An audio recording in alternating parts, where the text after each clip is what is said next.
We're all waiting for that moment when the signs start to say, hey, the 2023 crypto bear market is finally coming to a close. And while in today's video, I'm going to discuss some of the reasons and telltale signs as to why I think this is definitely on the horizon, at least in the very near future, okay? So again, let's break it down. Let's show you some of the evidence. And most importantly, the end goal of this video is for those of you who are on the fence, for those of you who are wondering to yourselves, okay, is now a good time to have my final positions in, or should I continue to DCA? What should I do? Well, we're going to actually answer this once and for all. I'm not just going to throw you some facts and figures, okay? So let's get into the chart first and foremost and break it down. So again, you know, some of you OGs on the channel will have seen this or a similar chart to this many times before. What I've basically done here is combine every single chart where I kind of show things like this and just smack it all into one. So yes, it does look like a hell of a lot right now.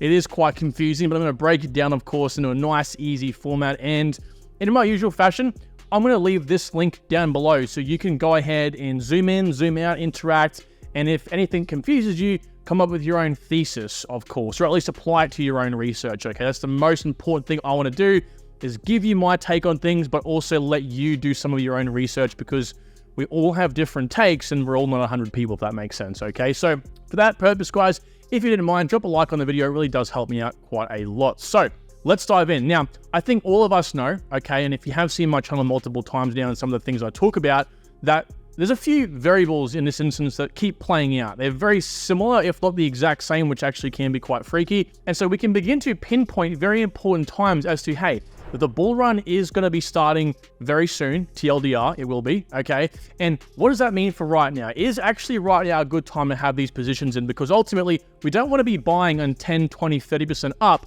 from where we are right now. I had a recent subscriber say to me, hey, Kyron, this was when HBAR recently pumped like 15% in like a day. And he said, hey, Kyron, you know, HBAR is at like 6.5 cents right now. Should I buy in? You know, am I going to miss the boat? And I said, dude, we've had 5 cents. We've had actually under 5 cents for so long now. I've been saying, you know, without financial advice, now is a good time to buy. And now that it's pumped, you feel like I'm going to miss out. So assess your positions, and if they suit your expectations, why wait? Why wait for any lower? Okay, have money on the side ready to go, but why wait? Let me show you what I'm talking about here. So without spending too much time on this, we have the previous bull, at least halvings, right? The bull run halvings over here. So we had the first one, well, the second essentially one happened in July 9th, 2016 when Bitcoin halved, thus creating positive, you know, buy pressure essentially. And we had the bull run ensue from there, which occurred exactly in 1.5 years, or to be exact, 548 days, okay? And then what happened? Well, again, we had the top over here in 2018 on January the 18th. Again, exactly 548 days after that first halving event. Again, the second or third halving event, whatever that actually works out to be. Well, exactly 854 days after the top, well, 2.3 years, we had the next Bitcoin halving, which was May 11th. Keep in mind, we don't actually know when these Bitcoin halvings happen. We know exactly or roughly how many blocks after each halving they'll roughly happen, but in terms of actual timeframes, we don't know, because Bitcoin does chop and change the block times slightly every so often, so we don't actually know. All we know is roughly when it'll fall, okay? So this always does change. Nevertheless, from that halving, okay, that positive, you know, buy session, if you will, that sort of siren that goes around the world, everyone goes, oh, it's getting a crypto now, it's the bull run starting.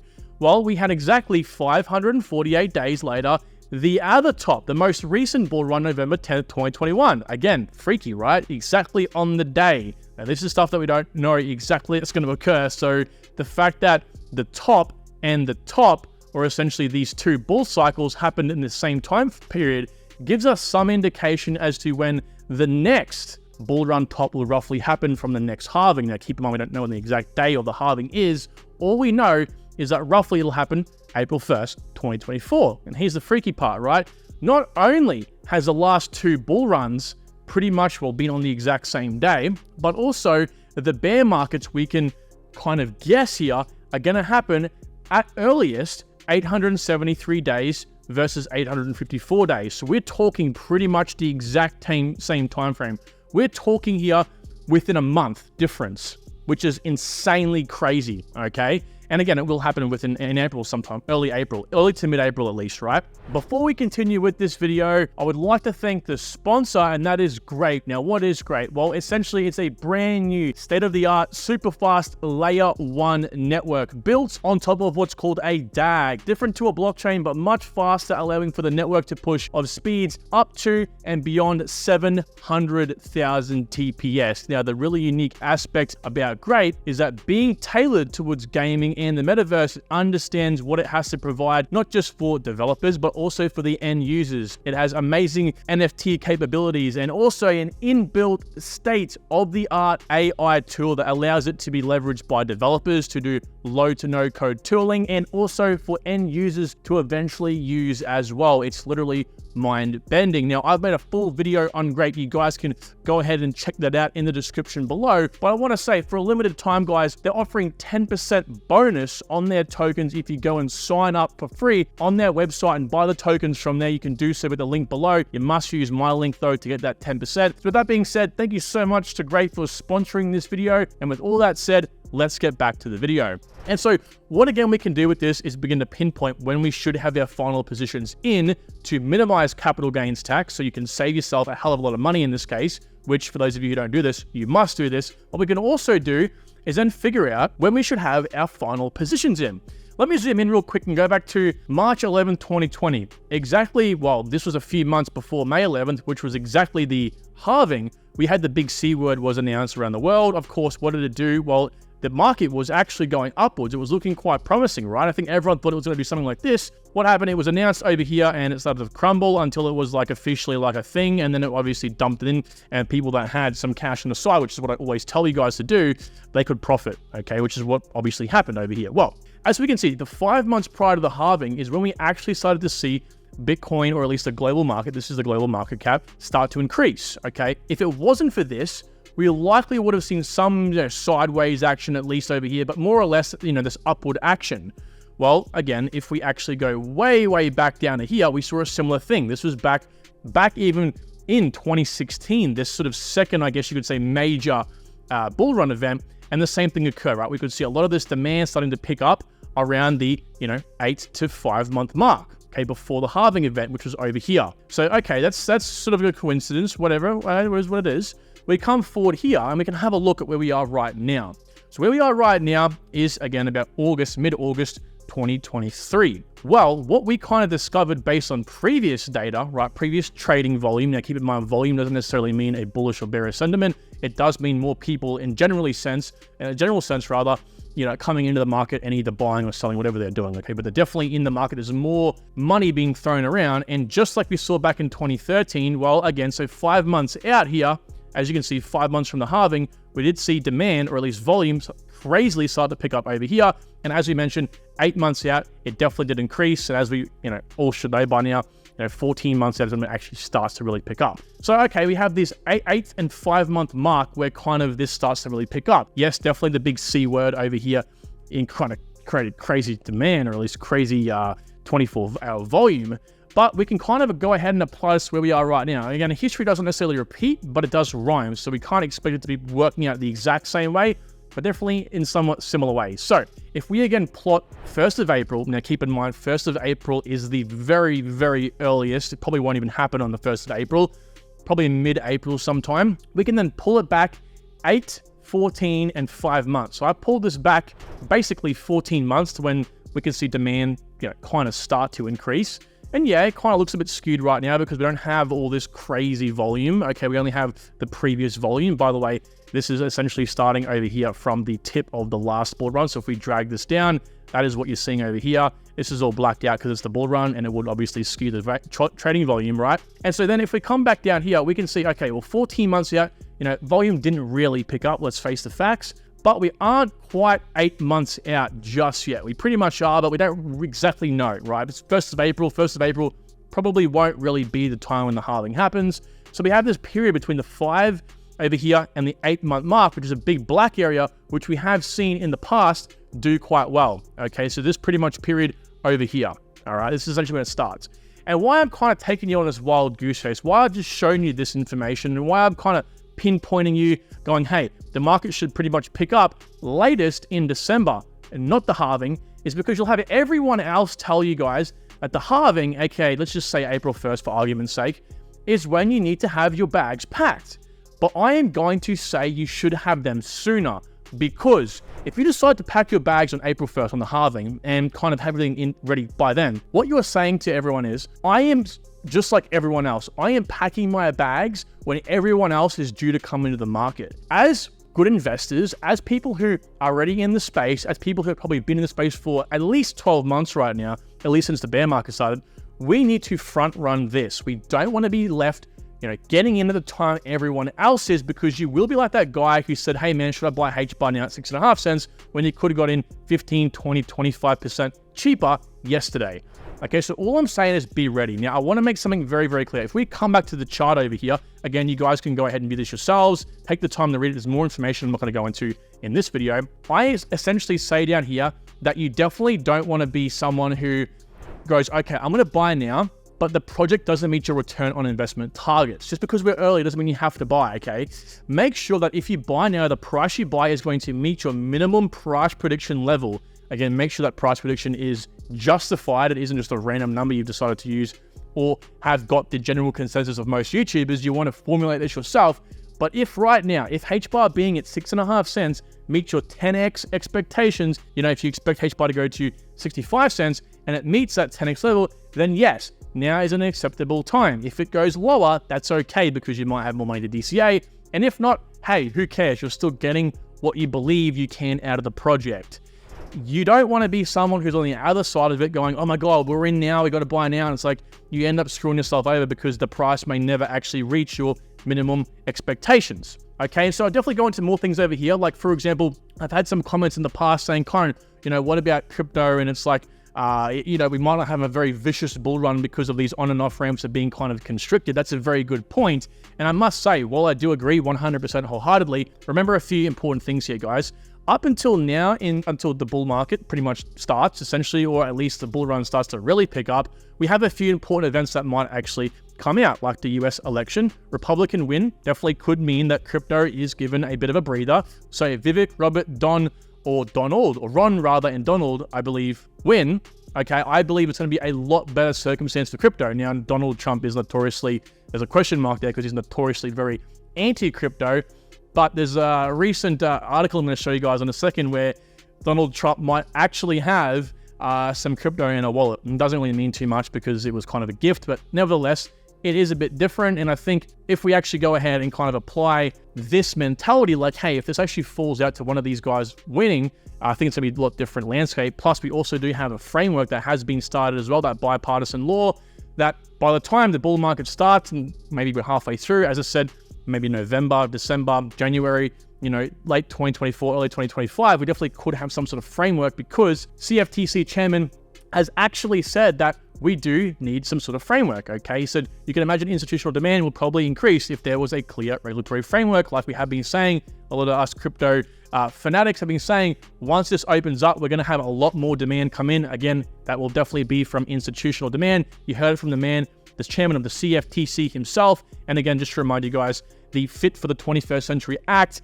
is being led by the House of Republicans, which again is going to be enabling a crypto sort of framework. And like he said, I believe that we're going to see 80% enterprise demands. Rather, this should be the other way around. This should be 20% retail, 80% enterprise, okay? So that's obviously wrong.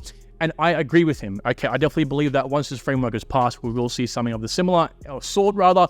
And I do believe that will happen hopefully before October/November/December 2025, which again is the date that we can pick it out because of these two previous freakish events over here. Hopefully you're following me by now. And again, this down here is just essentially me talking about tax, okay? When you should pretty much have your last positions, and based off the information that we currently have and know from the previous cycles, all right? So I'm not going to go into any more information on that. I think you guys get the gist. I want to say, based on this sort of cheat sheet that everyone knows, the Wall Street cheat sheet, I believe we are here right now. I believe that we are in depression stage, but I believe that disbelief is coming. Now, I do think that we aren't out of the crypto bull run just yet. I guess when I say it might be likely to end, yes, again, I do believe it is. We have to be prepared for it to end as people who are in the market early, but I definitely do think there is a large chance we will see some black swan event or some not just crypto specific or isolated terrible news, black swan news, but global negative news, okay? Whether that happens between now and 2025, I'm not too sure. I definitely do think it'll happen before 2026/7, but we do need to be prepared because we are in crypto. It is more volatile than the traditional equity market sense. Now, over here, what I've done is actually point out a very interesting sort of chart. It's the Fear and Greed Index, okay? And why this is kind of important, and at least I wanted to throw this information in there, is because we might actually be in a bit of a trend. Now, this is only going back since the last bull run. So again, we're not working with decades of kind of data here like we would in the traditional market sense. So this is a big sort of me going out on a limb here. But I want to say that I kind of charted this before. And what I noticed was that we could be in a little bit of a trend, if you will, okay? Going back to the previous halving and the bull run situation, we could be in this situation right here where, again, we could see these massive sort of troughs and valleys, or rather hills and valleys. And what I noticed was I just copied and pasted this exact sort of velocity on the chart over here, over this way. Obviously changed the way it was angled, you know, it wasn't as steep, but essentially I kind of copied and pasted from the exact same angle, if you will, velocity. And I do believe we could definitely see a situation where it plays out something like this until we have a bull run over here, okay? So not too sure if it will definitely play out or not, but it does line up with the halving, right? So the same sort of situation played out over here on this, I guess you could say, second impulse wave, if you want to call it an impulse wave, thanks to Elliott wave theory. It kind of plays out the same, all right? So yeah, I just wanted to kind of say that, guys. It might not lead to anything at all, but I was kind of interested in that psychology. You know, this was all sort of human psychology. And so if it does play out, it would not surprise me if we have the bull run over here somewhere, meaning that, you know, things could definitely get worse before it gets better. We'll see how that plays out. Now, again, I want to kind of go over some of these documents in a little bit more detail. So over here, we had the former SEC attorney, John Reed, said the SEC will not approve a Bitcoin spot ETF. Go figure. I think they are, until the framework comes in, going to be kind of utilizing or at least leveraging their power in the worst way possible. But the attorney does say, again, Republican administration after 2024 would be friendlier to ETF applications and roll back enforcement actions. So I definitely do think for us to kind of see that ease up, you know, in the bull run, I definitely think we could have a crazy bull run so long as the Republicans win. I don't want to get this political over here, but I definitely do think we can all agree the Republicans have a lot looser laws when it comes to the crypto outlook, and those sort of candidates I mentioned to you earlier over here, i.e. Vivek, Robert, and Don, have all been very vocal about their sort of validity, or at least, you know, they're very outspoken, you know, when it comes to crypto. And one thing I wanted to mention over here was Donald Trump, okay? You know, I mentioned before how Donald Trump might actually be holding crypto. Well, it's funny because over here, Trump's financial statement from August quotes a cryptocurrency balance of an approximately $2.8 million, which Arkham Intelligence, who track, you know, celebrity wallets, they actually said that they found a Trump NFT-based project wallet, which is an NFT project associated with Donald Trump. They found a wallet that has pretty well the exact same balance. So it probably is Trump's wallet, but it's probably a wallet associated with Trump that he doesn't probably use, that was just gifted to him because they licensed his name to make the collection. So I just wanted to point that out. Trump is notoriously like anti-crypto, or at least doesn't believe in crypto. Well, I guess these things will eventuate if he does get into office. Not too sure. I just wanted to point that out there that, you know, we do have someone like Trump that may possibly be a little bit, you know, a little bit more lenient when it comes to, you know, crypto. I think 2.8 million to Trump is like chump change, but maybe for him to kind of get those tokens out, he might release some laws, God knows. But anyway, guys, I definitely wanted to bring that to your attention because ultimately I do think that crypto right now in terms of the bear market, yes, I don't think we're over just yet. I think for all of us who are in the game, we need to be aware that, hey, we kind of got to beat the people who are coming in later on, right? Those sort of degens that are coming in just to make a quick buck. And ultimately, I think that the future, i.e. the next 24 to 12 months, could be very prosperous given some of those, you know, frameworks, for example, being released, or at least some sort of person in power, at least in the US, that could ease all of this sort of confusion and release these ETFs. So guys, thank you so much for watching this video. I really appreciate it. If you're in crypto right now, you deserve a bloody medal, and I wish you all the best for 2025. That being said, thank you so much for watching. Talk soon.